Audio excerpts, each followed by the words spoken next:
going on, guys? So this video is going to be pretty simple. This morning I was getting in my car and I got a KeyFob battery warning that it's low. So I figured just to make a quick video for you guys, because I know some people do go through this sometimes. So let me show you exactly which battery you're supposed to buy and show you how to replace it.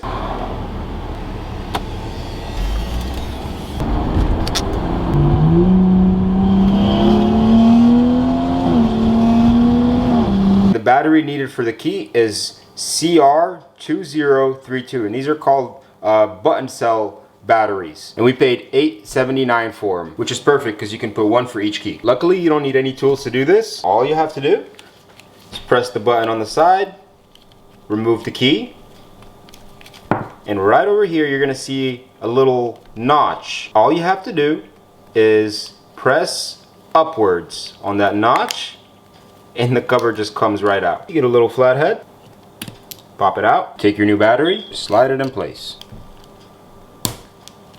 Just like that. Just make sure you put the positive side upwards. Take your battery cover, you put the top in first, slide it in, simply just clip that in. Put your key back on, and now let's test if it works.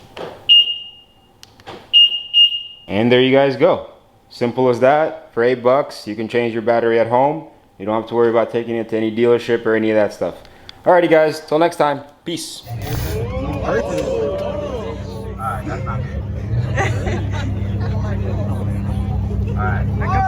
you guys need to open up. Take a step back.